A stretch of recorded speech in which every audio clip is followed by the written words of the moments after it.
2025 matric کے خاص طور پہ پنجاب کے جو ایگزامینیشن ہے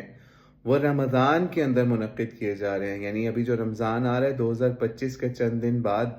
جیسے ہی رمضان شروع ہوگا ساتھ ہی میٹرک کے بورڈ کے پیپر بھی سٹارٹ کیے جا رہے ہیں. تو یہ بہت بڑا ظلم ہے بچوں کے اوپر، کیونکہ بچوں کے اوپر میٹرک کے بورڈ کے پیپرز میں بہت زیادہ سٹریس ہوتا ہے، اس طرح کے معاملات ہوتے ہیں، تو وہ بار بار پانی بھی پیتے رہتے ہیں اور اکثر ایگزام میں بھی پانی بھی لے کے جاتے ہیں.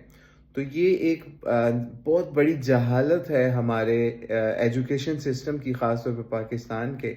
کہ وہ اپنا نام تو اسلامی جمہوریہ پاکستان رکھتے ہیں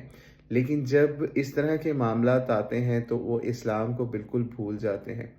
تو کوشش کریں کہ جو بورڈ کے ملازمین ہیں یا اسٹوڈنٹس ہیں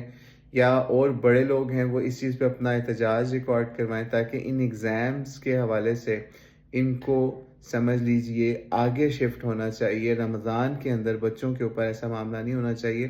بلکہ آپ کو پچھلے سال کا واقعہ بتاتے ہیں کہ پچھلے سال بھی 2024 کے اندر میٹرک کے خاص طور پہ 9th کے پیپر جو ہے نا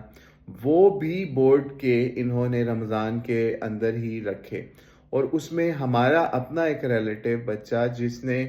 جو پچھلے کئی سالوں سے رمضان کے اندر سپارہ سناتا تھا یا پارہ منزل سناتا تھا یا پھر تراویحیں پڑھاتا تھا، تو وہ بھی کیونکہ اس کے فائنل پیپر تھے اس کے اوپر اتنا سٹریس تھا پیپرز کا یا لوڈ تھا، ورک لوڈ یا پھر اسٹڈی لوڈ،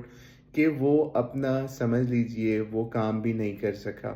تو اس طرح کے ایک حافظ کی ایک سٹوری نہیں ہے بلکہ سینکڑوں ہزاروں ایسے اسٹوڈنٹس ہوتے ہیں جو کہ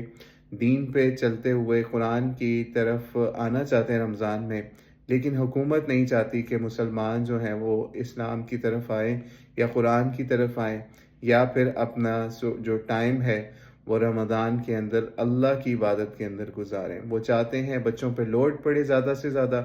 اور یہ اسلام سے آہستہ آہستہ مزید دور ہوتے جائیں.